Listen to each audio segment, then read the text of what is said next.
Good day or good evening. Welcome to the 15th episode of Creation, Genesis, and Origins. I'm Dick Fisher. My co-host Ken Miller is with me. Ancient Hebrew chroniclers surmise Noah's family remained concentrated near the mountainous region where the ark landed. There Noah planted his vineyard. According to Jubilees, Noah's three sons divided themselves into three different cities named for their wives, and their respective families grew over 350 years until the death of Noah. Jubilees continues, and he called his name Peleg, for in the days when he was born, the children of Noah began to divide the earth, or land, amongst themselves. For this reason he called his name Peleg, and they divided it secretly amongst themselves and told it to Noah. And it came to pass that they divided the earth into three parts, for Shem, and Ham, and Japheth, according to the inheritance of each. And he called his sons, and they drew nigh to him, they and their children, and he divided the earth, or land, into the lots, which his three sons were to take in possession. And they reached forth their hands and took the writing out of the bosom of Noah their father. Not until Noah died did his sons and their families venture forth to live in the lands and territories to which they were assigned. Possibly Noah could have seen the warlike tendencies of his people and decided to put some distance between them.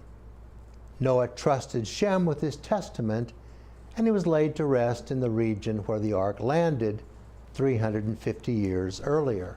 It is important to note here that in strict order of presentation, the dispersion of Noah's descendants comes about in Genesis 10 and is completed in that chapter. The Tower of Babel incident in Babylon follows in Genesis 11 and pertains to those in the line of descent from Shem to Arphaxad, not to Noah's entire horde of children.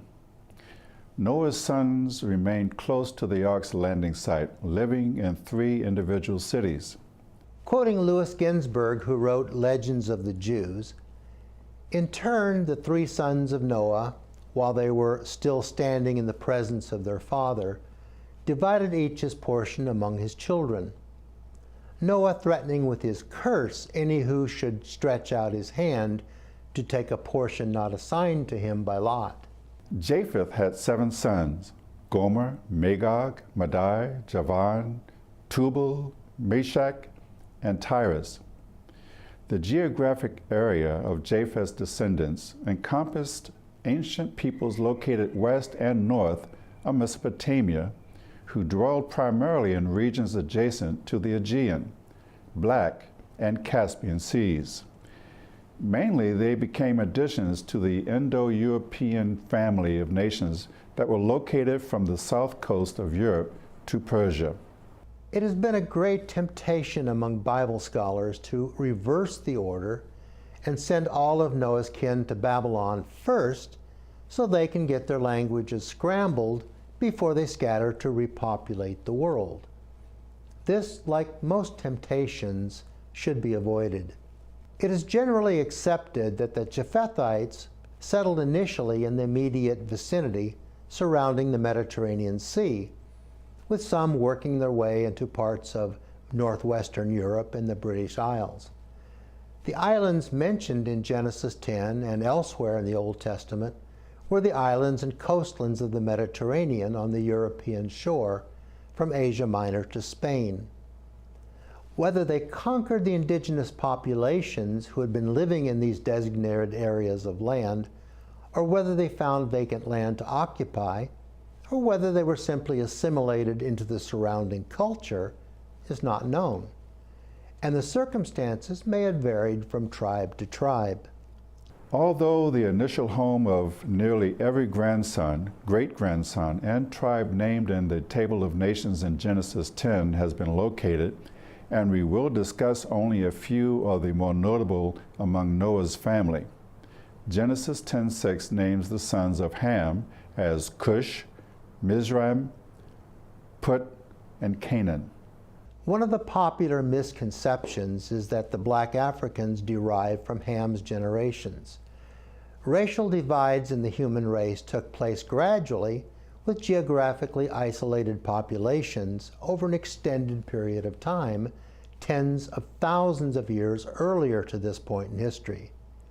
Skin pigmentation is related directly to latitude and availability of sunlight, with skin color affecting absorption of vitamin D. The notion that any of the races commenced with Noah's 3 sons is badly mistaken. The descendants of Cush are identified with eastern Mesopotamia, Arabia, southern Asia, and Ethiopia. The Kassa is mentioned in cuneiform inscriptions dwelling in the border country between Elam and Media. Assyrian king Sennacherib, who reigned from 705 to 681 BC, described this area of one of the Cushites, modern Kazakhstan in Iran, as difficult to traverse and not subdued by any of his predecessors. Although the Cushites or Kassites settled in western Iran initially, this turned out to be a perilous location, sandwiched between the warring Assyrians, Elamites, and Babylonians. Eventually, some, or perhaps all, relocated to the area that is now Ethiopia, where they could live in relative peace. Among Cush's sons were Seba, Havilah, and Nimrod. Seba was founder of the Sabaeans, dwelling in the southwest corner of the Arabian Peninsula, and is associated with Nubia and Egypt. Isaiah, quoting God in Isaiah 43:3, says, "I gave Egypt for thy ransom, Ethiopia and Seba for thee." It was in connection with their caravans trading incense, precious gems, and gold that the Sabaeans became known to Old Testament prophets. The land of Havilah is Saudi Arabia today, from whence came gold and fragrant gums, and Havilah was one of the lands named in Genesis 2:11, out of which flowed the Pishon River that bordered the Garden of Eden. Further identifications are clouded as confusion exists between Havilah from Cush through Ham and the son of Joktan, also named Havilah, who descended from Shem. Nimrod was the famous king who ruled over Babylon and decreed that the tower would be built. Genesis 10:8 says, "And Cush begat Nimrod. He began to be a mighty one in the earth."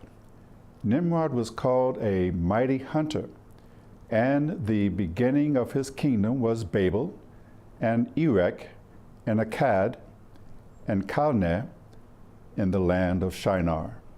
Babel, of course, is Babylon. Erech is the Sumerian Uruk, for which the country of Iraq was named. The city of Akkad has never been found. Calneh we know as the ancient city of Nippur, and Hebrew Shinar we know as Sumer. The Naboo Temple was excavated at the city of Nimrod. Naboo was a god of writing and speech. Josephus declares, "Now it was Nimrod who excited them to such an affront and contempt of God. He was the grandson of Ham, the son of Noah, a bold man and of great strength of hand. He persuaded them not to ascribe it to God, as if it was through his means they were happy, but to believe that it was their own courage which procured that happiness. He also gradually changed the government into tyranny, seeing no other way of turning men from the fear of God, but to bring them into a constant dependence on his power. He also said he would be revenged on God if he should have a mind to drown the world again. For that, he would build a tower too high for the waters to be able to reach, and that he would avenge himself on God for destroying their forefathers." Ham's third son, Put, founded Libya according to Josephus, and called the inhabitants Puti after himself. They supplied mercenaries to Egypt and warred alongside Lubim, Mizraim, and Cushites, where the Putites were unable to save Thebes from Assyrian attack.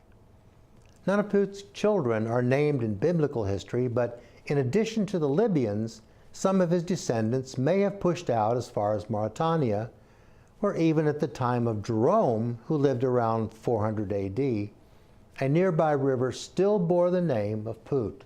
From Noah's grandson, Canaan, came a number of descendants who made a historical mark, among them Sidon and Heth, followed by Jebusites, Amorites, Girgasites, Hivites, Archites, Sinites, Arvadites, Zemarites, and the Hamathites. Sidon is perpetuated today in the name of a modern city. It was he who built a city of the same name in Phoenicia, still also by the Greeks called Sidon. In Josephus' words, Sidonians or Sidonum were known to the Assyrians generally as Phoenicians. Hiram II on a votive inscription called himself Melech Sidonum, meaning King of the Sidonians.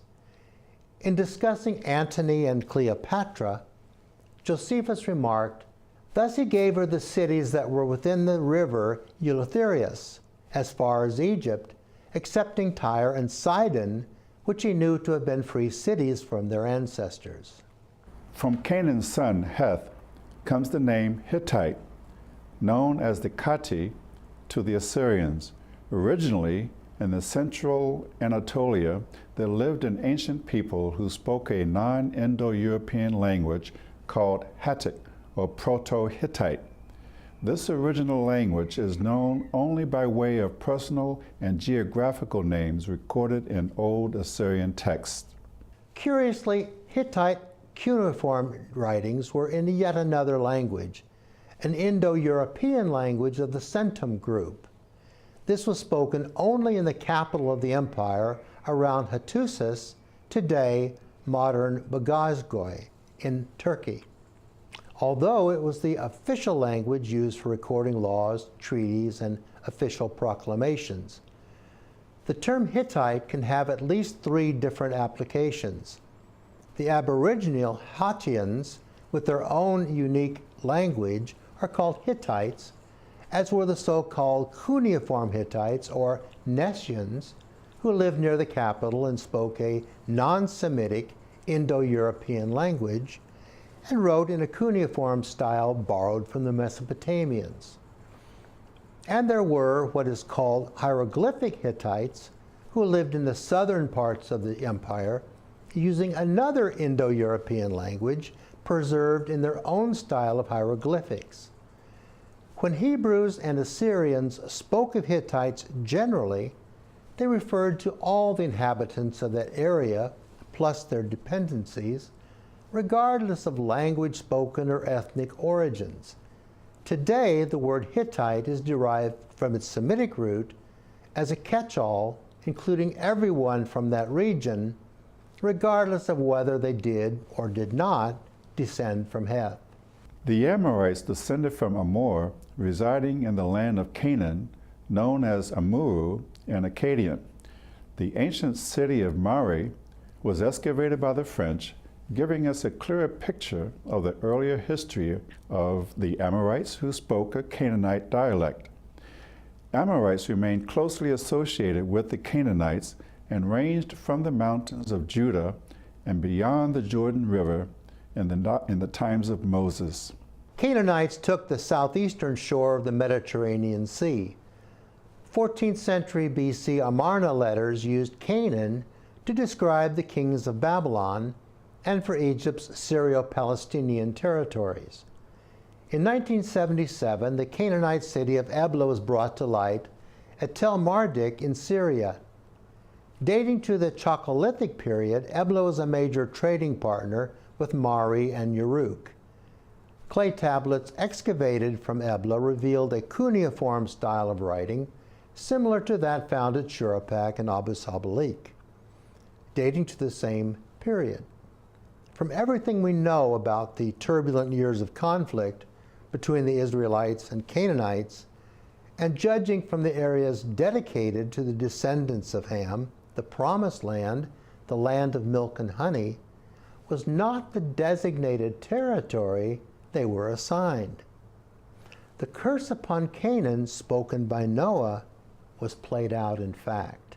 Jubilees states, "And thus the sons of Noah divided unto their sons in the presence of Noah their father, and he bound them all by an oath, imprecating a curse on every one that sought to seize the portion which had not fallen to him by his lot." And that curse upon Canaan derived not only from Ham seeing his father Noah naked in his tent in Genesis 9:22-23, but also from occupying the land dedicated to the descendants of Shem. The curse eventually consumed the entire Canaanite civilization within the next 2,000 years. In contrast to the migrations of the Japhethites, who actually crossed a body of water, and Hamites, some of whom migrated to northern Africa, the Semites were veritable homebodies. Genesis 10:21-25, Shem is the father of all the children of Eber due to the two tribes Peleg and Joktan. Jubilees says, "The division of the earth took place toward the end of the life of Peleg, the name given to him by his father Eber, who, being a prophet, knew that the division would take place in the time of his son." Peleg's name means to divide, and was so named because in his days was the earth or land divided. So walking papers were issued to the various tribes, and off they went according to plan.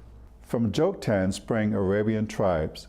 Some Arabs, even today, trace their lineage to Joktan, differentiating themselves from those Arabs who derived from Abraham's first son, Ishmael.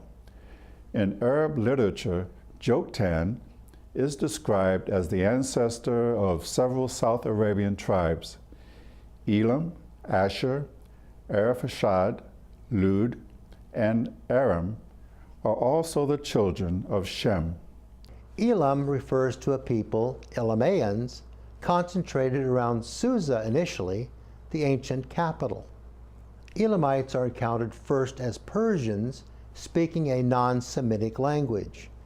Scholars place Elam at the head of this Persian culture, although how he achieved kingship status remains obscure. The Elamites were a parallel civilization to the Sumerians located just east on the Persian plateau. Eventually they would join the Gutians in devastating Sumer about the time of Abraham. Occasionally, bad translations can make a big difference. Genesis 10:11 in the King James Version reads, "Out of that land went forth Asher, and builded Nineveh, and the city of Rehoboth, and Calah."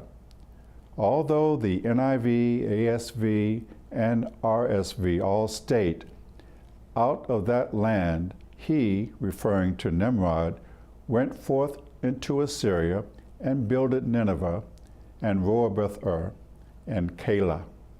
Although the Hebrew can be interpreted either way, there is an instance where there is no substitute for scholarship and common sense. Nineveh was home to the Assyrians, who take their name from Asher. Numerous Assyrian kings were named in honor of Asher, such as Puzar-Asher, Ashur-nazir-pal, the first and second, Ashurbanipal, and so forth. Asher began the Assyrian Empire in the northeast corner of Upper Mesopotamia, where the Tigris runs from northwest to southeast. Here, mounds of ruins can still be found today along both banks of the river.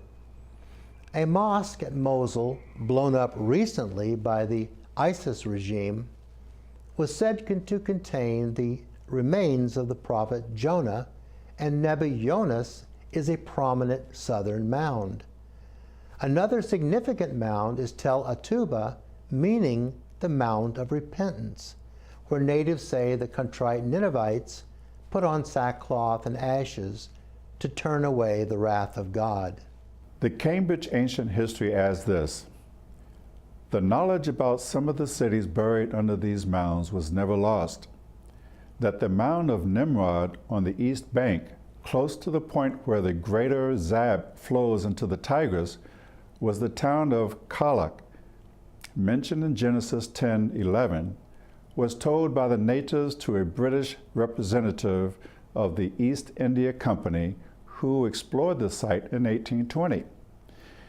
They even knew that the country to which this town had once belonged was named Al-Ashur, or of Ashur. In Josephus' words, now all the sons of Mizraim, being 8 in number, occupied the country from Gaza to Egypt. In fact, the Hebrews adopted Mizraim to mean Egyptian. Mizraim was recorded as Misram in Ugaritic, Misri in the Amarna tablets, Musur in Assyrian inscriptions, and Musri to the Babylonians. An Arabian presence is also possible. Even in northern Syria, Tiglath-Pileser I appointed a governor not far distant in Musri in North Arabia. Further, Sargon called Purus-Sarmusri a king, who was succeeded by Samseah, a queen of Arabia. With the exception of the Philistines, all of Mizraim's sons left sparse traces in various parts of Egypt. In Josephus, Aram was father of the Aramites, whom the Greek called Syrians. The Aramaeans, founded by Aram, situated themselves in the various parts of Syria and Mesopotamia. Aramaic served as a written language in Syria from the 8th century BC. Half the book of Daniel was Aramaic, and Aramaic was spoken throughout Jerusalem at the time of Christ. Known as the forebearer to the Chaldeans, Arphaxad was also called Arufu by the Akkadians and was known to Hurrians in the Nuzi tablets as Arip-Hurrah. How does Genesis 10 impact our theological and anthropological understanding? When we look carefully at the information provided by Genesis 10, amplified by the historical accounts, it helps to clarify what line of theological thought could be true, and it helps eliminate those schools of thought that are already on shaky ground anyway. The typical conservative viewpoint eliminates the entire world's population with a worldwide flood, except for Noah and his family aboard the ark. Conservatives swap around Genesis 10 and 11 so that all of Noah's kin can journey to Babel first, where they build a tower, and when God is displeased, then they are scattered in all directions, speaking new languages. It's creative, perhaps, but certainly isn't biblical. If Genesis is read in a straightforward manner, the dispersion precedes the incident at Babel. Then, too, the idea that the entire landscape of the earth was scrubbed by floodwaters, leaving it bereft of all human life, falls flat, as primitive civilizations are known to exist all over the globe. They're not reached by any of those involved in the dispersion. We know where almost every grandson, every great-grandson, and tribe went, and we don't see China, Australia, Southern Africa, or the Americas on any of their travel itineraries. And the languages spoken among the tribes where we have obtained their writings, Amorite, Hittite, Canaanite, Ugarit, Hebrew, etc., are all Semitic dialects, changed by the passage of time and by rubbing shoulders with other cultures. We don't see any of Noah's tribe speaking Mandarin or Celtic or Swahili or Cherokee. Some conservatives push the entire Genesis narrative into the past so that Adam and Noah would have lived tens of thousands of years ago to align with the popular belief that Adam was the progenitor of all mankind. Will that work? Well, not only have Noah's descendants been found in the areas we mentioned, but also there is no trace of any of them any earlier than about 4,500 years ago. So we not only know where they went, we also know they didn't get there at an early enough time frame to do that line of thinking any good. So does a more liberal interpretation of Genesis work any better? Not all liberals share exactly the same beliefs, but in general, liberal Bible scholars assign Genesis 1 to 11 to a category they call prehistory or proto-history, so that real verifiable history doesn't get recorded until much later, beginning with the prophets, and some will slide that point of time all the way to the New Testament. So a catch-all list of preferences won't capture every facet of the various liberal opinions. Many liberals hold to the idea that Adam and Noah were theological constructs, not real people. Early Genesis doesn't have historical value at all, but in their view was written to convey theological messages. Genesis 10 knocks a huge hole in that idea. Who were these tribes who set off and established nations? Did they have no fathers? Did they just miraculously appear in the territories to which they were assigned? Remember, the locations of many of those tribes have been discovered only in more recent years. How would scribes living at the time of Moses, or worse yet, during the Babylonian exile, have manufactured the names of Noah's descendants, concocted their lines of descent, and imagined their ultimate destinations, and lo and behold, when we look many centuries later, voila, there they are.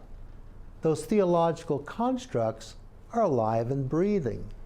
Genesis 10 is a pretty important chapter then, isn't it?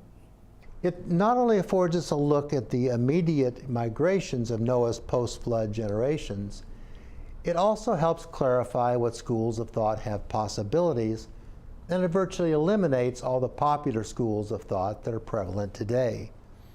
A local flood at about 2900 BC terminates the sinful Adamite generations. Noah and sons regenerate near the landing site in the years intervening until Noah dies. The burgeoning tribes, according to their lines of descent, stake their claim to territories and make their mark on the surrounding cultures. What about God's declaration that he would not bring a flood again of those proportions in Genesis 9:11? The world has certainly experienced massive floods since then, with drastic impacts on local populations. Remember, the covenant was established with Noah, not with generic mankind everywhere. And as far as we can tell, no areas that contain concentrations of Noah's generations have been inundated by a flood of that magnitude, and certainly not as judgment for sin. Thank you for joining us. Thank you, Ken. In our next episode, we will examine what has long been a confusing subject, the Tower of Babel. We hope you can join us.